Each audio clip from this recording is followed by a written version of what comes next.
Hello and welcome to the President's Podcast right here on the record with the Ohio Senate. The views the news excludes. I'm John Fortney, the Director of Communication with the Senate Republican Caucus, the Majority Caucus in the Ohio Senate. As always, great to have on the program Ohio Senate President Rob McColley. Thanks, John. Huge week this week. In fact, here's our main press release, news release. Senate approves billions in long-term relief for Ohio property taxpayers. Major reforms end unvoted runaway revenue. Yeah, it was something that, look, we said, and we've been on this podcast numerous times, talking about the importance of reforming what is kind of a broken system and making sure we're responsive to the concerns of the taxpayers that they brought up that, look, why is it that I haven't done anything to my house and it's going up at much greater than the rate, my property taxes are going up at much greater than the rate of inflation. We have fixed that on a going forward basis. Your property taxes on a going forward basis will be tied to the rate of inflation. Yeah, you really, and the colleagues in the Ohio Senate really were on the side of the residential property taxpayers. Yes, exactly. And so there's, the headline really for all of this is $2 billion in tax relief, $2 billion in property tax relief over the next several years for property taxpayers across the state of Ohio. And in particular, we made a priority decision. The state at this point already has, and has for some time, pays $2 billion of local property taxes for rollbacks that every homeowner is already going to see in the form of an owner occupancy credit. Also going to see if you own residential property generally. You're also going to see it if you own agricultural property, where we pay a portion of that property. If you 12.5%. Yes, if you look at your tax bill, it will say rollback. That's the state paying a portion of your property taxes, so you get a discount. We pay approximately $2 billion statewide. We made the decision that, look, if we're going to be the ones paying this, we want it to go to homeowners. We want it to go to people who are occupying their own personal residence that they own and try to make home ownership more affordable in the state of Ohio. So we moved some of those resources over there. People in the state of Ohio will see a larger rollback, a larger discount on their property taxes for their own personal residence as a result of the changes that we made. Absolutely. And that's, I think it goes all the way up from the 12.5% over 3 to 4 years to 15.3% for the residential property tax cut. Yes, it does. And it's important because home ownership obviously has become more expensive. Homes are being priced as commodities rather than being tied to any sort of inflation metric, which is part of the reason we got into this mess, or at least it highlighted the shortcomings of our property tax system. And so it was important for us to do our part to make sure that those people who are owning and living in their own home find that to be more affordable. One of the other key issues, capping the basic automatic growth of inside millage, which is 10 mills, okay, to no more than the cumulative rate of inflation over the previous 3 years. Now, this is also a very important aspect of those reforms. Why so? So we got to have kind of a primer of what a mill is. Usually when I go out and I have conversations with groups about property taxes, I try to explain this because our property tax system is complex. A lot of people will look at a ballot that says for a 2.5 mil increase and they say, okay, what the heck is a mill? All right, so a mill is $1 for every $1,000 of assessed value of your property. Your assessed value is 35% of your appraised value. And so if you have a $100,000 home, it's appraised at $100,000. Your assessed value is $35,000.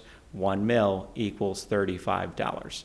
So your 10 inside mills, which are on every property really across the state, that could potentially go up after a reappraisal, your 10 inside mills would equal $350 for every $100,000 home. So the issue that we've run into as a result of home prices being commodity-based now, due to the supply crunch rather than them being tied to more of an inflationary type of price increase, is that you're seeing that $100,000 home over the course of a 3-year period sometimes go up to 120, 130, maybe even higher than that for a 20, 30, sometimes even a 40% increase when the inflation rate over that time frame might have been only 10%. So the inflation rate over that time says that home should be $110,000. The actual commodity base and the actual market conditions as a result of the supply crunch for homes is getting them up to $120,000, $130,000, $140,000. The problem with our system before we made this change is that you're now going to pay those 10 inside mills on the $130,000, $140,000 number under that example. But with this legislation passing, it will be the lesser amount. It will be, what has the inflation rate been? If that means under that example that your home should only be valued at 110, or you should only pay based on a 110,000 value due to inflation rather than the market conditions dictating that you would pay on 140, then you're going to pay on the 110,000 value under that condition. Yeah, that's huge. Yeah. That is a huge change for residential property taxpayers. Also, capping the growth of property taxes based on that 20 mil floor. The 10 mil, you explained very well about how it's just automatically generated, it's built into the structure. But that 20 mil was also an important factor to consider based on a couple things that we already did, but maybe we just step through it at a basic level. The 20 mil floor is what? Yes, same example as we had before. A mill is $1 for every $1,000 of assessed value. Assessed value, 35% of your market, or your appraised value rather. And so on a $100,000 home, your assessed value is $35,000. Your 10 mills would be $350. Your 20 mills will be $700. And so every school under the 20 mil floor example is guaranteed to get at least $700 a year out of every $100,000 of home value. Same problem arose where you saw home prices turn into commodity-based price increases, where even though inflation might have been 10% over a period, you're seeing homes go up at 30 or 40% over that same period, and you're seeing that minimum floor amount go up 30 or 40% as well, even though the inflation had only gone up at a lesser amount. And so we did the same thing here. We said, look, your increases are going to be tied to the actual overall inflation, not the commodity-based home pricing that we've seen skyrocket over the years. And that's where people became outraged based on, well, I didn't vote for this. Yeah. How did my bill go up like this? Because I don't recall voting for levies that would generate that much money. Right. Exactly. And so, obviously we want to be respectful of what the voters voted for. And when you go to the ballot and you want to support your school district or your local fire and EMS or the other taxing jurisdictions, you go there and say, there's a need, I want to support the need, I want these services, I think they're important, I'm going to vote yes. What you're not voting for is a future market condition outside of your control, largely dictated by, in some cases, the national or global economy that raises your property taxes 30 or 40%. Nobody ever voted for that. And so we're trying to acknowledge that there is an inflation element to some of this because the cost in some cases of running local government is what it is, especially if you were at the floor amount. Now that wouldn't apply if you were collecting more than the floor. We're going to get to that, I'm sure. But if you're at that minimum amount. But it shouldn't, just because home values may have gone up 40%, doesn't mean the cost of running local government went up 40%. And one thing we've been talking a lot about is this is really a local issue. Property taxes are only collected locally. The state of Ohio receives no property taxes. That's why local control is so important, and also the role of the County Budget Commission. Explain that. The County Budget Commission, so this is not a new entity. The County Budget Commission is made up of your county auditor, your county treasurer, and your county prosecutor. Their duty is to go in and basically call in front of them these various taxing jurisdictions, whether it be your county itself, maybe a municipality that has a property tax levy on, maybe the local library, the fire and EMS, maybe the school districts, and bring them in front of them and say, what is it that you are collecting from voters? What is your actual need to be collecting the cash that you're bringing in? And are you collecting too much? And if you are trying to put something on the ballot, is that an appropriate amount? And so there was some disparity across the state over the interpretation of a county budget commission's authority. You had various county budget commissions that were acting, what we would argue, within the scope of their authority and saying, no, you're wrong, taxing jurisdiction.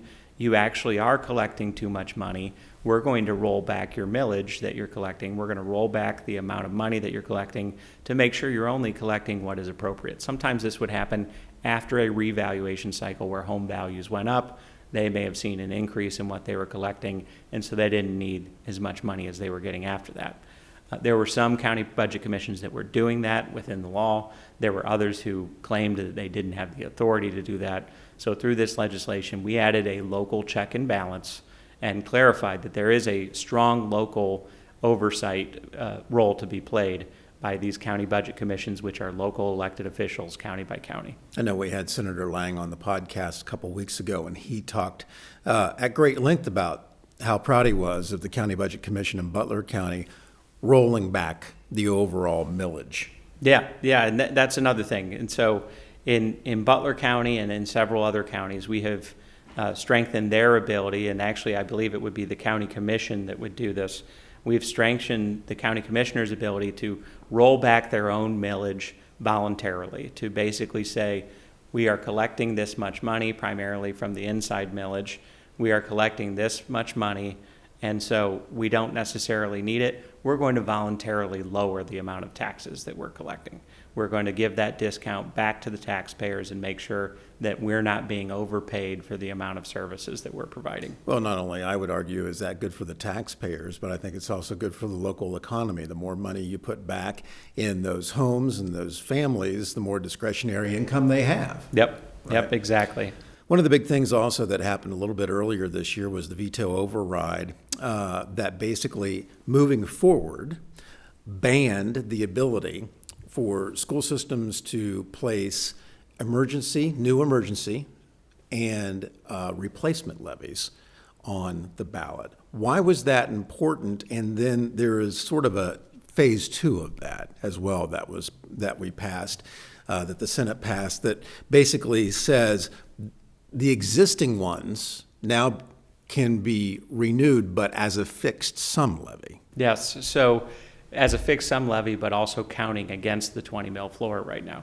So this all comes down to, in most cases, where we saw property taxes have an unvoted spike. In most cases, that was due to something called the 20 mil floor.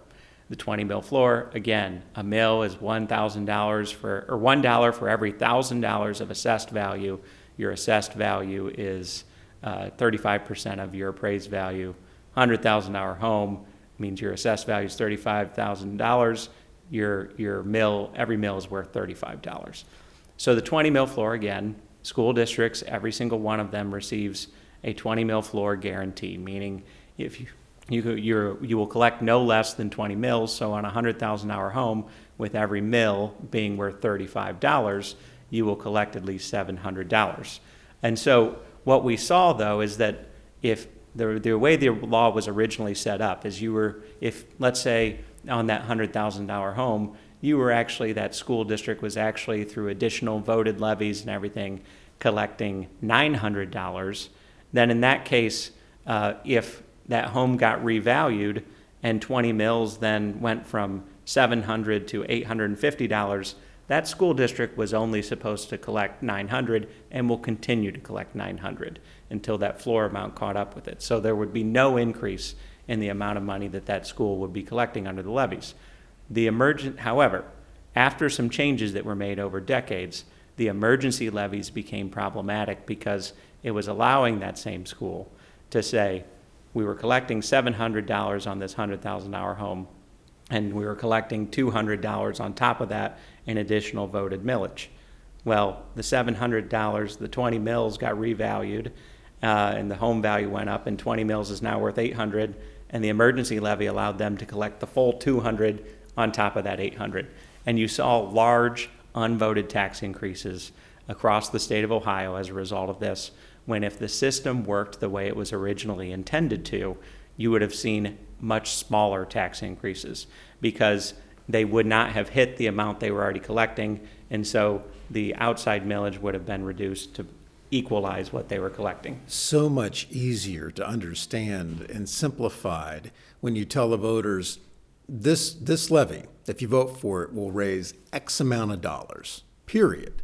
This is the levy, and this is the millage amount, and this is what it would cost you on a $100,000 home, but it will raise no more than this amount. Yes. So the problem with it wasn't the fixed sum nature, Right. where they're going to the voters and they're saying this levy will only raise $500,000 or $1 million for the school district or whatever the number may be. That wasn't the problem. The voters, that's easy enough for the voters to understand. They can understand, obviously, most of the things that go to the ballot, but that is probably the easiest thing to understand is this is only going to be the amount of money. This amount of money will be the only amount you collect. What they probably were unaware of is that they'll collect that on top of all the other increases going forward. We fixed that. Now they can collect that, and you're not going to see the unvoted tax increases on top of it. Before we leave the topic of property taxes, one, is there anything that I missed about these reforms that you want to talk about before we go on to the next? The biggest headline here, and it's worth repeating, the biggest headline here is $2 billion in property tax relief for Ohioans over the next several years, and fixing what is an outdated, broken, band-aided together system and returning it really to what it was meant to be, largely being an anti-inflationary system where the voters are in charge of how much property tax they pay, not some formula and some a long list of exceptions that are going to dictate that people's property taxes continue to go up without a vote of the people. These are sound reforms. These are sound policies moving forward for the future. And we have gotten a great deal of comments when, as you did one of our podcasts earlier, and you explained what was on the line. It had more than 600,000 views, still one of the most popular pieces of sound bites. Facebook calls them reels, YouTube calls them shorts, but you explained that there's $22 billion a year collected in local property taxes. That's local taxes for communities that believe that we want to vote for this levy for the library or for our volunteer fire department or for our schools because we believe the neighborhood in which we live needs this right now. To take all of that away would be a major shock to the system. Yeah, there are two elements here. One is how much money it actually means to local governments. The state does not collect property taxes. In fact, the state is a payer of property taxes. Through the rollbacks that we talked about earlier, the state pays approximately $2 billion already of property taxes directly to local governments to give Ohioans discounts on their property tax bills. But overall, there's about $22 billion in property taxes collected by local governments statewide. To put that in perspective, the state of Ohio collects approximately $30 billion in tax receipts every year into its general revenue fund. About $10 billion or so from income tax, about $16 billion or so from sales tax, and the remainder from a variety of other small taxes. If the property tax system were to go away, if it were to one day just end, and then there's that $22 billion that needs to be made up, the state cannot fill that hole with its tax receipts.